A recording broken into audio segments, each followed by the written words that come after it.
नमस्कार दोस्तों, मेरा नाम है विराज और आपका स्वागत है मेरे चैनल बीइंग विराज में। आज की वीडियो में मैं आपसे बातें करने वाला हूं क्रिकेट के जगत के बारे में। आज की वीडियो में मैं आपको ऐसे टॉप 10 इन वनडे इंटरनेशनल के बारे में बताने वाला हूं जो मेरे हिसाब से काफ़ी रोमांचक और काफ़ी nail biting one day international matches थे जो मैंने देखे हैं। तो चलिए आज की वीडियो को फटाफट शुरू करते हैं।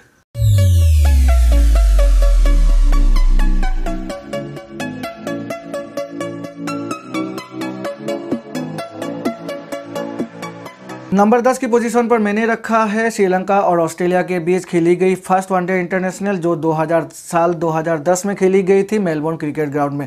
पहले बैटिंग ऑस्ट्रेलिया ने की थी और ऑस्ट्रेलिया ने बैटिंग करके टारगेट रखा था श्रीलंका के सामने 240 रनों का, और 240 रनों का पीछा करते हुए श्रीलंका की बैटिंग का जो स्कोर कार्ड था वो एक समय था 107 फॉर 8, मतलब 8 विकेट गिर गए थे महज 160 रनों पर। और उस समय क्रीज पर थे एंजेलो मैथ्यूज, और एंजेलो मैथ्यूज का साथ निभाने आया था उस समय लसिथ मलिंगा, और लसिथ मलिंगा और एंजेलो मैथ्यूज ने 9वें विकेट के लिए उस समय 132 रनों की एक शानदार पार्टनरशिप निभाई थी उस मैच में।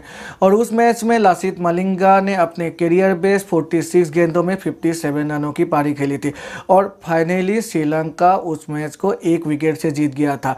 एंजेलो मैथ्यूज ने लास्ट तक बैटिंग करते हुए 77 रनों की एक यादगार पारी खेली थी, और ये जो मैच था ये काफ़ी रोमांचक था। मतलब इस मैच में गेंद बाय गेंद इतनी ज़्यादा ड्रामा थी मैं आपको बता नहीं सकता। तो मेरे हिसाब से ये अब तक की जितने भी वनडे इंटरनेशनल खेली गई है, मॉडर्न वनडे इंटरनेशनल की जितनी भी खेली गई है, ये 10 नंबर की पोजीशन पर, इसीलिए इस मैच को मैंने रखा है। नंबर 9 की पोजीशन पर मैंने रखा है श्रीलंका और इंडिया के बीच खेली गई फर्स्ट वनडे इंटरनेशनल जो भारत के राजकोट क्रिकेट ग्राउंड पर खेली गई थी साल 2009 में। पहले बैटिंग करते हुए भारत ने 414 रन बनाए थे। वीरेंद्र सहवाग ने 146 रनों की एक शानदार पारी खेली थी, और 414 रनों का पीछा करते हुए तिलक रत्ने दिलशान ने भी एक शानदार पारी खेली। श्रीलंका की तरफ से एक शानदार शतकीय पारी खेली, और उसके बाद कुमार संगकारा और उपुल थरंगा ने तूफानी अर्धशतकीय पारी खेली थी इस मैच में। और एक समय तो ऐसा था श्रीलंका को जीत के लिए लास्ट के 2 ओवर में सिर्फ 15 रनों की जरूरत थी, लेकिन जो लास्ट के 2 ओवर थे, जो पेनल्टीमेट ओवर थी, वो जाहिर खान ने डाले थे भारत की तरफ से, और उस ओवर में ही मैच को पूरी तरह से पलट दिया था जाहिर खान ने। सिर्फ 4 रन दिए थे अपने पेनल्टीमेट ओवर में, और जो फाइनल ओवर था वो आशीष नेहरा ने डाले थे, और आशीष नेहरा ने भी लास्ट ओवर में सिर्फ 7 रन ही दिए थे, और इस तरह से भारत ये मैच सिर्फ 3 रनों से जीत गया था। और ये मैच इतनी रोमांचक थी मैं आपको बता नहीं सकता, और इसीलिए टॉप 10 बेस्ट वनडे इंटरनेशनल की जो लिस्ट है उस पर मैंने अपने लिस्ट में इसे 9वें नंबर पर रखा है। नंबर 8 की पोजीशन पर मैंने रखा है ऑस्ट्रेलिया और न्यूजीलैंड के बीच साल 2015 की वर्ल्ड कप में खेली गई पूल मैच को।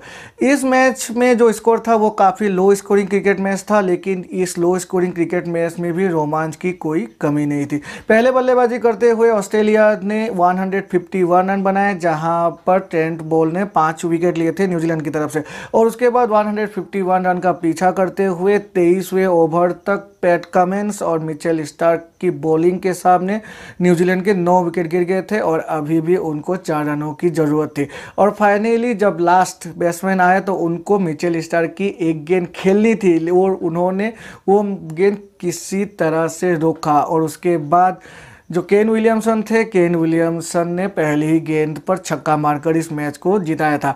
न्यूजीलैंड इस मैच को जीता था, लेकिन जिस तरह से पैट कमिंस और मिचेल स्टार्क ने बॉलिंग की थी उस मैच को देखकर मेरे मतलब रोंगटे खड़े हो गए थे। इतनी बढ़िया मैच थी ये, और इसीलिए टॉप 10 बेस्ट वनडे इंटरनेशनल की लिस्ट पे इस मैच को मैंने 8 नंबर पोजीशन पर रखा है। नंबर 7वें पोजीशन पर मैंने रखा है भारत और इंग्लैंड के बीच खेली जा गई नेटवेस्ट ट्रॉफी की फाइनल को, जो लॉर्ड्स में खेली गई थी साल 2002 को। इस फाइनल को कौन भूल सकता है। पहले बल्लेबाजी करते हुए इंग्लैंड ने नासिर हुसैन और मार्कस टेस्कोटिक की शतकीय पारियों की वजह से 326 रन बनाए, और 326 रन का पीछा करते हुए भारत का स्कोर था एक समय 146 रन फॉर 5 विकेट, मतलब 5 विकेट गिर गए थे 146 रन पर। और उस समय बैटिंग करने आए दो युवा बल्लेबाज युवराज सिंह और मोहम्मद कैफ, और उन दोनों ने ही छठे विकेट के लिए 121 रनों की एक शानदार पार्टनरशिप निभाई थी। युवराज सिंह आउट हो गए, लेकिन मोहम्मद कैफ लास्ट तक डटे रहे और मोहम्मद कैफ ने उसके बाद हरभजन सिंह और जाहिर खान के साथ मिलकर भारत को एक यादगार जीत दिलाई थी।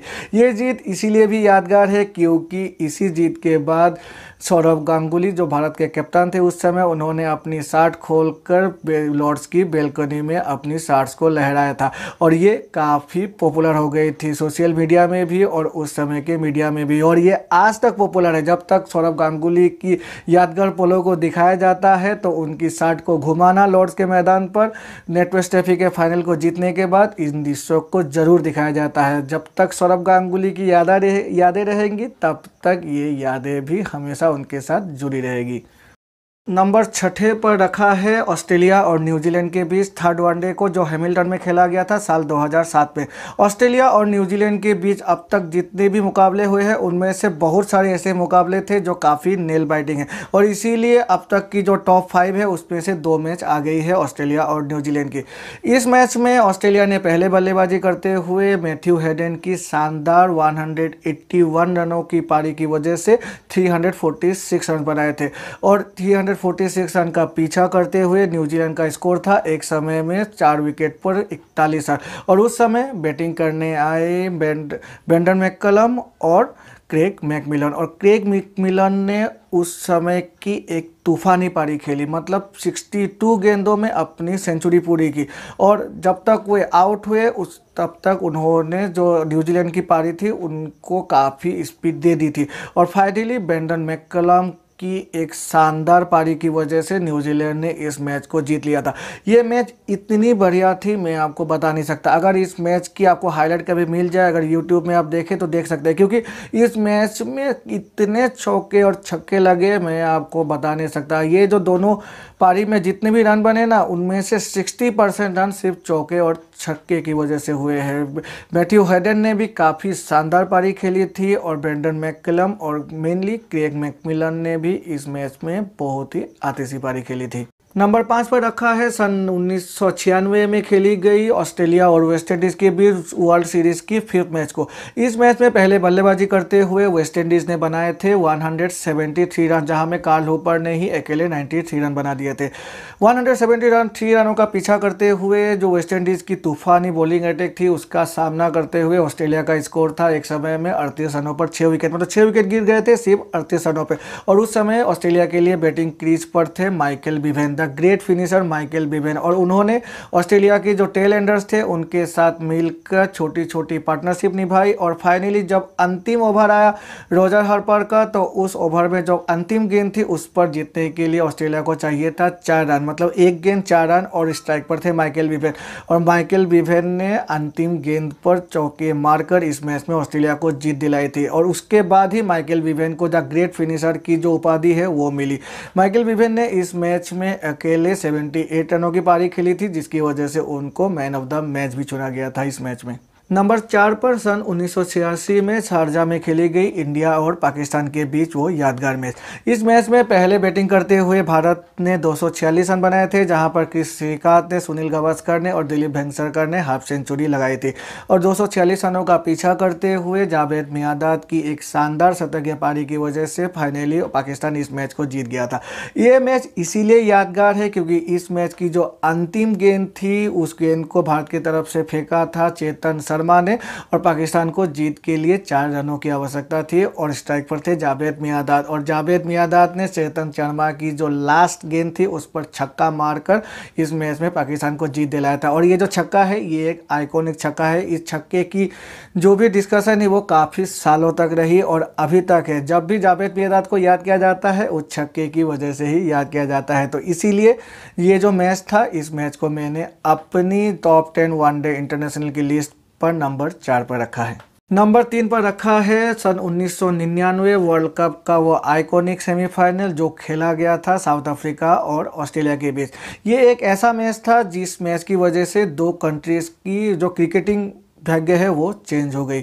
इस मैच में पहले बल्लेबाजी करते हुए ऑस्ट्रेलिया ने सिर्फ महज 213 रन ही बनाए थे और 213 रनों का पीछा करते हुए साउथ अफ्रीका लास्ट जीत की पोजीशन तक पहुंच गया था। लेंस क्लूजनर की तूफानी पारियों की वजह से साउथ अफ्रीका इस मैच में भी करीब करीब जीत की कगार पड़ी था और इस पूरे टूर्नामेंट में साउथ अफ्रीका के लेंस क्लूजनर ने काफ़ी अच्छी पारी खेली थी। अच्छी तो बहुत ही सरल होगा, उन्होंने काफ़ी एस्टाउंडिंग पारी खेली थी, काफ़ी आतिशी पारियाँ खेली थी और जिसकी वजह से उनको मोस्ट वैल्यूएबल प्लेयर भी मिला था उस वर्ल्ड कप का।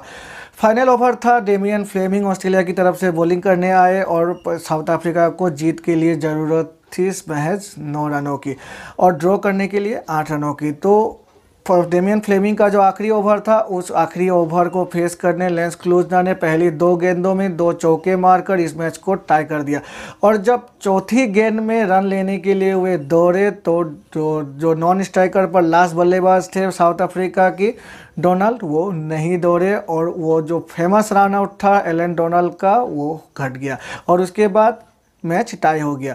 चूँकि ऑस्ट्रेलिया ने साउथ अफ्रीका को इस टूर्नामेंट की सुपर 6 के एक मैच में हराया था तो इसकी वजह से ऑस्ट्रेलिया फाइनल के लिए क्वालिफाई कर गया और साउथ अफ्रीका इतनी अच्छी क्रिकेट खेलने के बावजूद 1999 वर्ल्ड कप से बाहर हो गया और फाइनली ऑस्ट्रेलिया ने 1999 वर्ल्ड कप को जीता भी।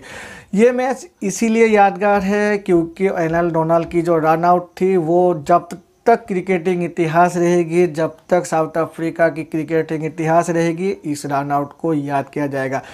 मतलब उस मैच को मैंने देखा और मैं करीब रो बैठा।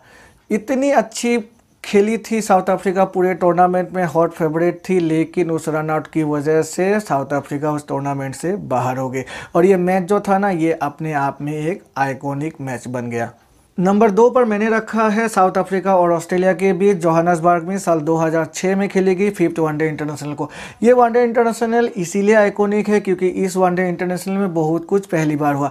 पहले बल्लेबाजी करते हुए ऑस्ट्रेलिया ने 434 रन बनाए, पहली टीम बनी जिसने 400 का आंकड़ा पार किया और 434 रनों के पीछे जो उनका मेन स्कोरर था वो था रिकी पोंटिंग। रिकी पोंटिंग ने काफ़ी अच्छी शतकीय पारी खेली और उसके जो जवाब था, जो 434 रनों का पीछा करते हुए वोइटा डिपेंडर, हर्शल गिब्स ने तो मतलब ऐसा लगा हर्शल गिब्स शायद अकेले ही 300 रन मार देगा। जब वो आउट हुए तब 175 रन वो बना चुका था और सिर्फ 28 ओवर ही पार हुए थे। मतलब अगर वो और थोड़ी खेल लेता तो वो शायद पहला बल्लेबाज बन जाता जो 200 रनों का आंकड़ा पार कर जाता, लेकिन ऐसा नहीं हुआ। हर्शल गिब्स की तूफानी पारी, फिर ग्रेम स्मिथ की पारी, वोइटा डिपेंडर की पारियों की वजह से ऑस्ट्रेलिया को साउथ अफ्रीका ने इस मैच में धो दिया। मतलब उन्होंने 434 रनों का पीछा कर लिया। तो इस तरह से ऑस्ट्रेलिया ऐसी पहली टीम बनी जिन्होंने 400 का स्कोर पार किया और साउथ अफ्रीका भी ऐसी पहली टीम बनी जिन्होंने 400 के स्कोर को चेस किया। तो इसीलिए ये एक आइकॉनिक मैच था और ये मैच काफ़ी बेहतरीन था। ये मैच मुझे याद है, शायद मैं उस समय मेरे घर के सामने एक शादी थी, मैं शादी को अटेंड करके इस मैच को देखने आया और जब तक ये मैच ख़त्म हुआ तब तक तो शादी भी ख़त्म हो गई थी। तो मुझे याद है ये मैच इतनी बढ़िया थी।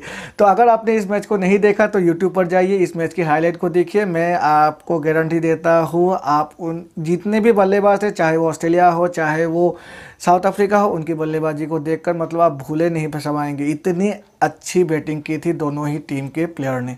और नंबर 1 की पोजीशन पर रखा है 2019 वर्ल्ड कप के फाइनल मैच को, वो आइकॉनिक मैच जो खेला गया था इंग्लैंड और न्यूजीलैंड के बीच लॉर्ड्स के मैदान पर 14 जून 2019 को। इस मैच को मेरे हिसाब से जब तक क्रिकेट इतिहास रहेगा तब तक ये मैच हमेशा ही नंबर 1 पोजीशन पर रहेगा। मतलब इतनी एक्साइटमेंट थी इस मैच में, ये जो सीसो की तरह था, सीसो बैटल होता है ना, एक समय इस तरफ एक समय इस तरफ, तो ये मैच इस तरह से था। एक समय ऐसा लगा इस मैच में न्यूजीलैंड जीत जाएगा, लेकिन उसके बाद ये जो सीसो है वो इंग्लैंड की तरफ ढला, फिर उसके बाद फिर से न्यूजीलैंड की तरफ ढला, लेकिन फाइनली जीत हुई हॉट फेवरेट इंग्लैंड की। पहले बल्लेबाजी करते हुए न्यूजीलैंड ने 241 रन बनाए थे और 241 रनों का पीछा करते हुए एक समय ऐसा लगा इंग्लैंड इस मैच को अच्छी तरह से हार जाएगी, मतलब न्यूजीलैंड जीत जाएगा, लेकिन बेन स्टोक्स की एक अच्छी पारी की वजह से फाइनली ये मैच टाई हो गया। दोनों ही टीम 241 रन बनाकर इस मैच को टाई करने में सक्षम रही और उसके बाद समय आया सुपर ओवर का। और सुपर ओवर में भी पहले बल्लेबाजी करते हुए इंग्लैंड ने 15 रन बनाए और 15 रनों का पीछा करते हुए न्यूजीलैंड टीम ने भी 15 रन बनाए। तो मतलब सुपर ओवर भी टाई हो गया, इतनी एक्साइटमेंट थी इस मैच में। और फाइनली इंग्लैंड, जिसने ज़्यादा बाउंड्री मारी थी न्यूजीलैंड के मुकाबले, तो ज़्यादा बाउंड्री के हिसाब से इंग्लैंड को जो ये विनर है वो घोषित कर दिया गया। तो इस तरह से इंग्लैंड ने साल 2019 की क्रिकेट वर्ल्ड कप को जीता। लेकिन मेरे हिसाब से इस वर्ल्ड कप को बाउंड्री के बेसिस पर नहीं निर्णय करना चाहिए था, दोनों को ही जॉइंट विनर डिक्लेयर कर देना चाहिए था। लेकिन कुछ भी हो, ये मैच हमेशा से ही यादगार रह जाएगी और इस मैच को जिसने भी देखा हो, मैं गारंटी के साथ कह सकता हूँ उनके रोंगटे ज़रूर खड़े हो गए होंगे। तो ये थी मेरी list top 10 one day cricket international की। अगर आपको मेरी ये वीडियो अच्छी लगे तो प्लीज़ मेरे चैनल को लाइक और सब्सक्राइब करना ना भूलिएगा और सब्सक्राइब करके बेल आइकन को प्रेस करना ना भूलिएगा, जिससे कि मेरे ऐसे ही नए वीडियो की नोटिफिकेशन तुरंत आपके पास मिल जाया करेगी। और अगर मुझसे कोई छूट गया, कोई ऐसा मैच जो आइकॉनिक है, जो आपके हिसाब से काफ़ी आइकॉनिक है, तो नीचे कॉमेंट सेक्शन में जाकर उस मैच के बारे में ज़रूर लिखिएगा। तो मिलते हैं अपने अगले वीडियो में, तब तक के लिए goodbye and take care.